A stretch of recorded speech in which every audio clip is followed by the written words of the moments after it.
Good evening. It's 8 o'clock on Monday, and that means that it is time to be reasonable. I'm your host, Frank, and tonight I'm not going to be reading you through a policy brief. I know that wasn't necessarily the funnest. Haven't had. Oh yes, that's something interesting.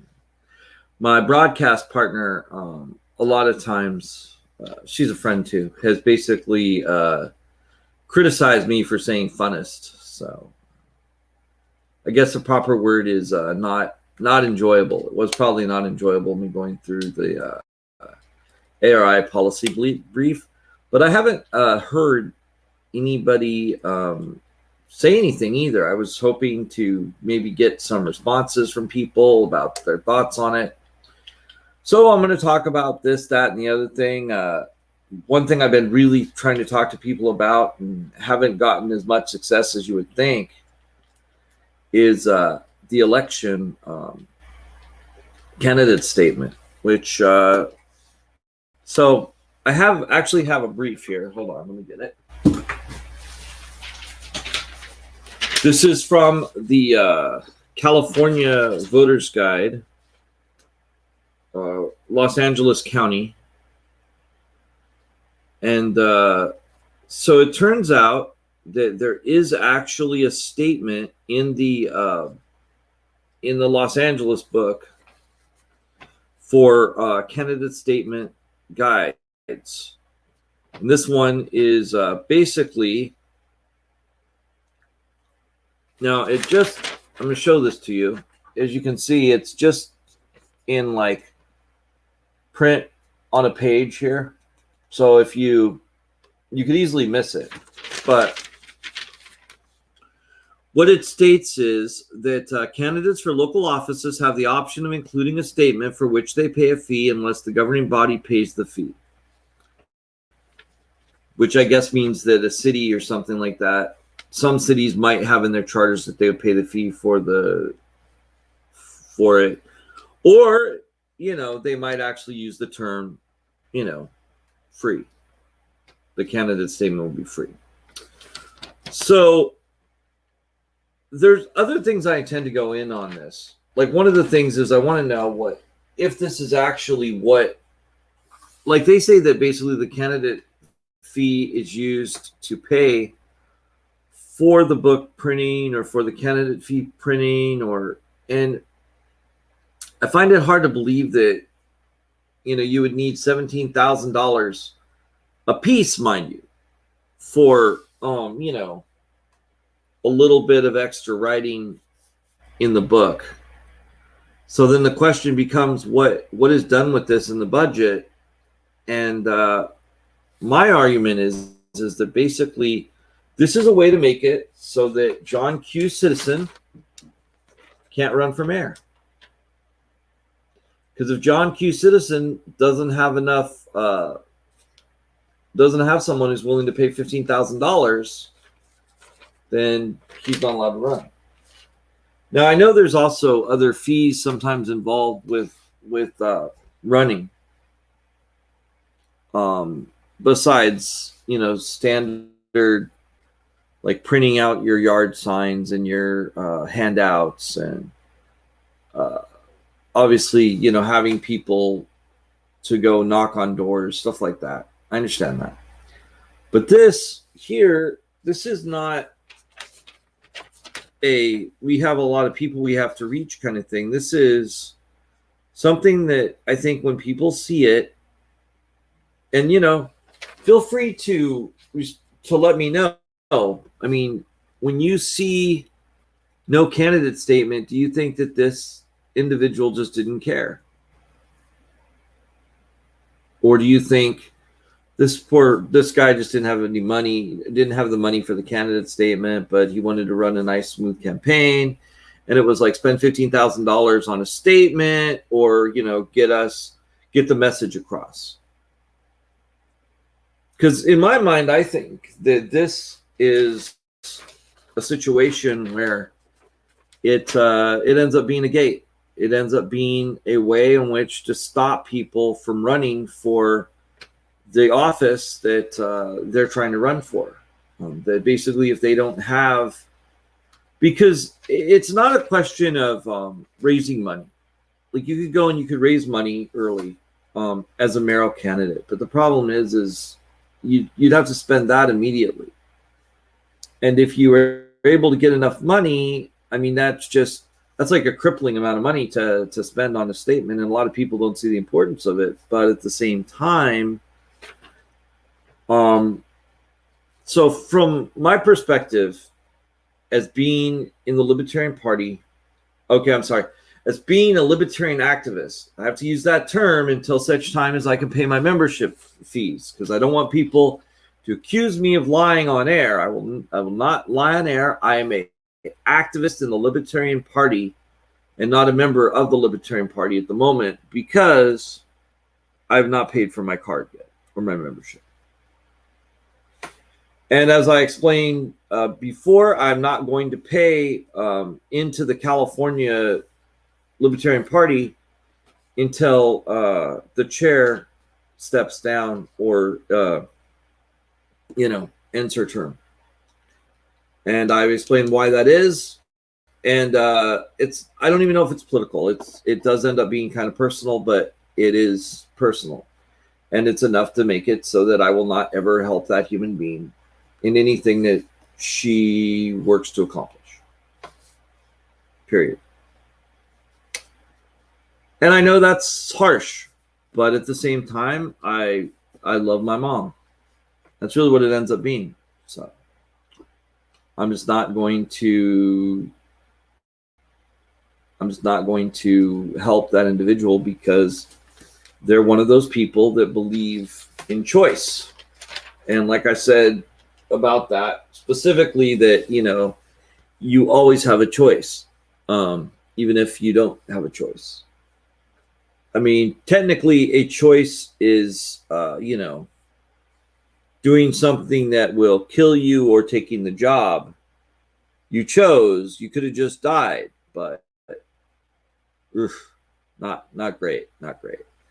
And in the situation where my mom had been a teacher for a long time and had worked hard and had been taking care of the family, she did not have a choice as far as money goes. So I completely disagree with that.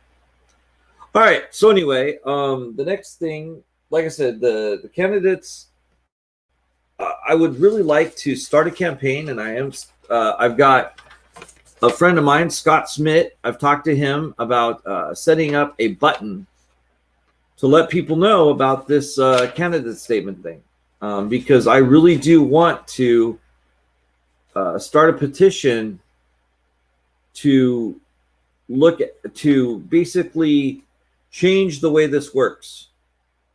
And even if it's a petition on transparency, even if it's like it would be in red and say, this is something that has to be paid, and this is where the money goes, and all of those things to me are important.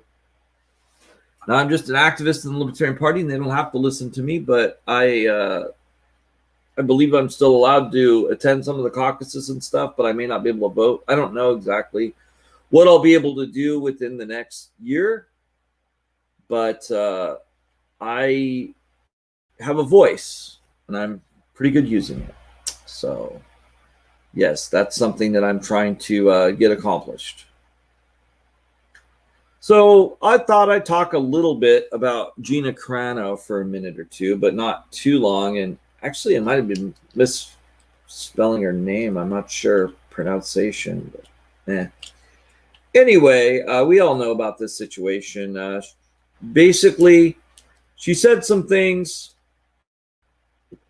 comparing herself to that if you say the wrong thing as a conservative, that it's almost like being a Jew in Nazi Germany or something to that effect. And Disney didn't like that and has given her walking papers, or or pink slipped, or as George Carlin said, someone came up and said, "You're fired," So that's basically what happened. And this was a situation where the audience said, "Hey, we're going to not patronize your business if you don't change who you have as an actress. That we don't want this person as an actress." And so, like, from a libertarian objectivist standpoint, that is all completely kosher. And the fact that there are folks that have said, "Hey, if you fire Carino over these reasons, then we're not going to patronize your business," and that is also absolutely legitimate. And it's not. I mean, being able to vote with your feet is completely legitimate under a market system. And anyone who says differently is completely just doesn't understand how the free market works. Doesn't understand that that's something we could do. But I want to talk about personal responsibility, and that is, I think that everybody needs to consider. Well, I was talking to a friend of mine about this, and on one of the shows that I work on, and he was telling me that he thought that one of the reasons this stuff ends up being so important is because stars are put on such a pedestal, and that because we kind of worship them like they're like our royalty, in that it's not necessarily what they're doing as actresses, but it's like what are they contributing to? Who are they marrying? What do they do as their pastime? I mean, we follow these stars. Now, I personally don't. Like, I really don't. I barely know what any of my favorite stars, even my favorite stars, are doing. Because honestly, it's I don't have the time. I'm I have kidney failure that I have to deal with, which takes away a lot of my time. So I don't have the time to track these stars, and it does not affect my enjoyment of the show that they're on unless I hear something very heinous that comes out. So we were talking about that, and then I was like talking about that. Then you have people that are like, well, they have a standard and they're just like, we're going to impose it on everybody, and I'm going to try and get all my friends to get rid of this one person.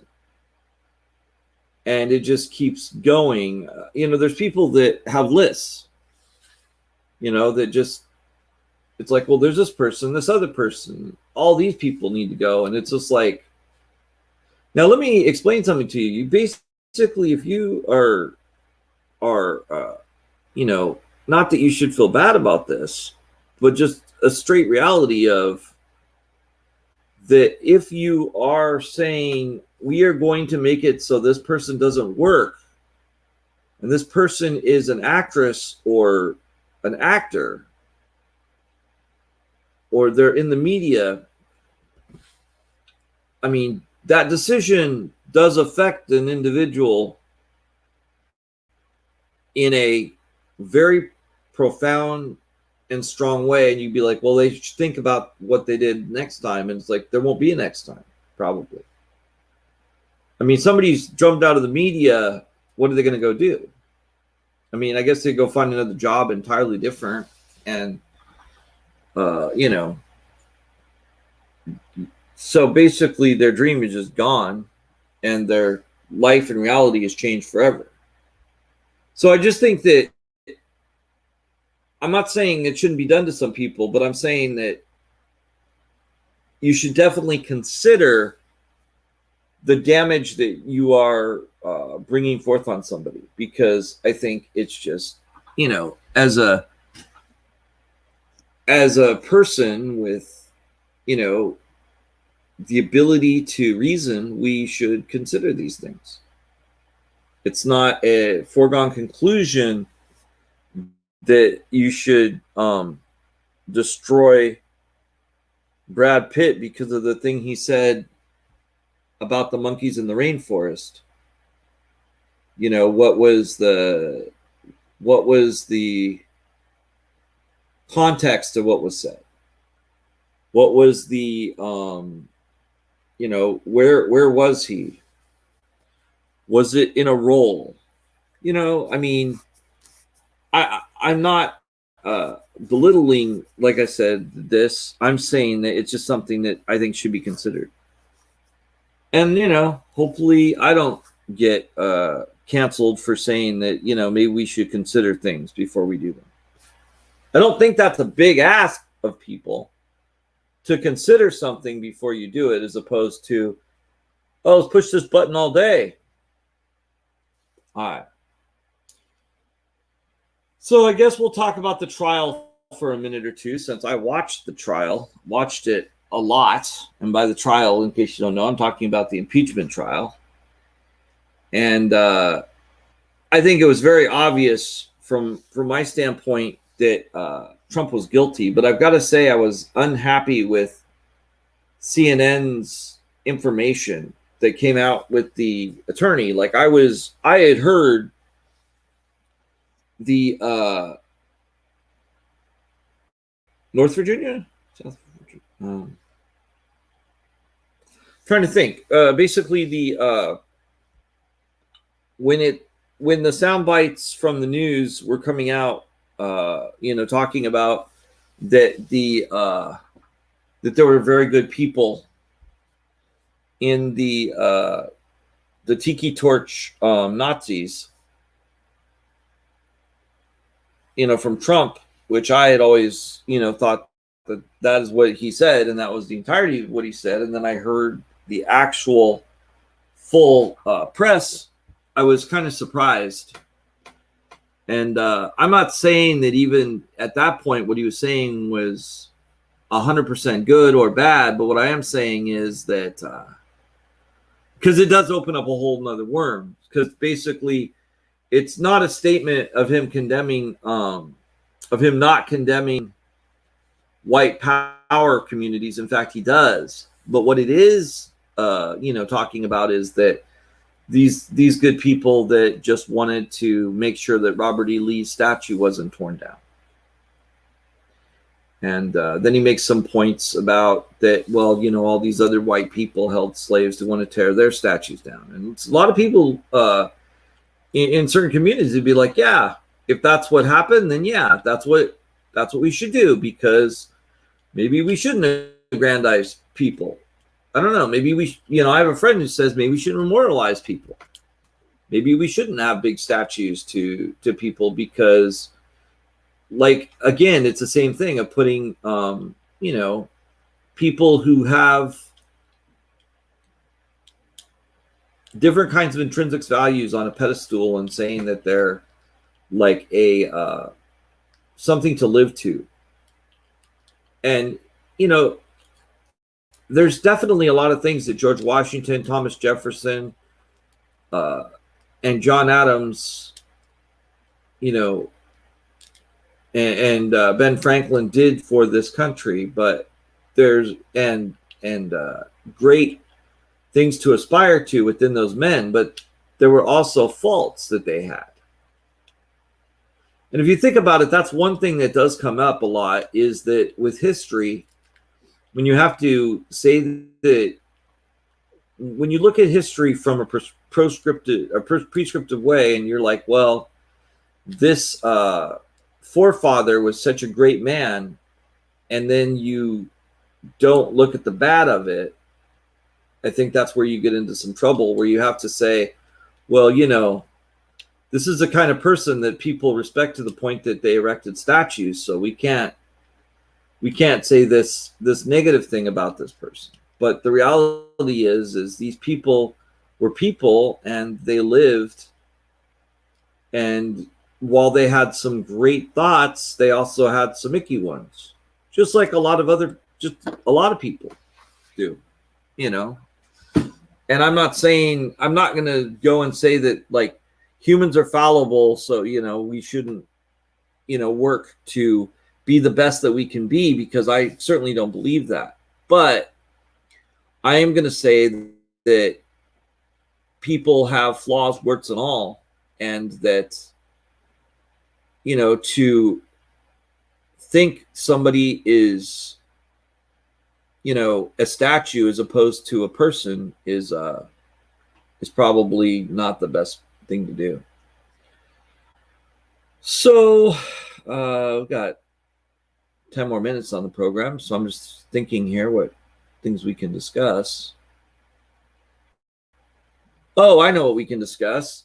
Within the party, there's been a lot of issues, specifically with the Mrs. Caucus, and apparently their defense of various members who have said some things. Recently, they just got rid of a member, but there's been a lot of cases where members have said things that were apparently racist, and it was more important at that point to, and this is a problem within the Libertarian Party, not just the Mrs. Caucus, but where there are a lot of folks that do say some things and act, in my mind, racist or prejudiced against certain people. There are people that I've actually met, and I'm not going to specifically say who they are, because I just don't like to play that game, especially if it's not like the person is going to be, I don't think they're going to be affecting the party that much. I just think that they have these views. I think actually the person I'm talking about probably left the party. I'm not really sure. But, there was a lot of cases, especially last summer, where I was completely supporting Black Lives Matter and their action, specifically the protest. And while it's been said, well, like I would bring that up, and specifically because of the fact that, people of color are being beaten and killed by the police. And by the way, by people of color, I don't mean just Black people. I mean, it turns out that the number of Mexicans and Spanish descent, I guess it'd be, it's Mexicans, have been brutalized by the police as well. They just don't have they're kind of under the same banner, but it's actually, I think the numbers are higher for the, I don't know about the murder, but of the assailing of Mexicans. And if you happen to have like the numbers on that and you can tell me, then I'll be happy to hear that. And actually, for being a member of Mecha for a while, I do have to use the term Chicano and Chicana. So basically, or Latino. I mean, whatever basically works for whatever the proper term is. Latinx, I think, is another one. I'm certainly not trying to misuse terms. I'm trying to use whatever term floats your boat. And obviously, I'm not, using derogatory terms in this. But basically, whatever that particular, the proper name for that stat is under fire more than you would think. Anyway, I post these things, and this person in the party would always be like, well, per capita, that's not true. And, there's more black on black crime. And it got to be such a thing that I was like, oh, I don't want to deal with this person, because this person is clearly racist. And I know that there's people that are my friends that would see this and say, well, I believe that. Are you saying I'm racist? It's like, if you believe that, yes, I'm saying you're racist. The reality is per capita of yes, there are more white people than black people. That is a known fact. And so, yes, there's probably more white people that are hurt than black people, but based off of population, everything being equal, then that is not the case. I'm concerned. I went to an event and they were showing a movie called Open Borders, which, by the way, I'm a big supporter of open borders. I think that people should just be able to come in and out, do their business, and like they could leave. They don't have to stay here. They could just go home. They could work here and then go home. That would be an option. Or if they wanted to, they for a very simple process, would be basically just simple accounting. They could become citizens. I really like, because there's people that are not that valuable to our country that don't contribute as much, and then there's people that are like, hey, I want to come into this country and contribute as much as I can. And I don't understand why, if somebody wants to contribute as much as they can to this country, they're not allowed to. That doesn't make sense to me.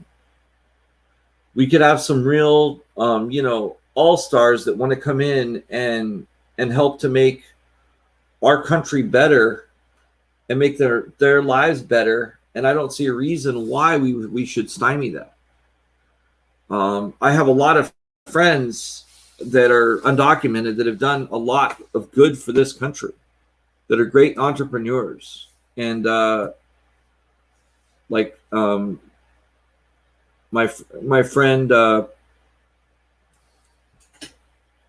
wow, it's always weird when your brain just kind of goes away and you can't remember someone's name, but he's done really well in that he started out his own taco truck business that he's turned into a process, like pivoting from the pandemic and making it so that he has delivery stores and a heat and eat business that's really good. I think it's really impressive. I knew somebody that he was just trying to get to work. He worked at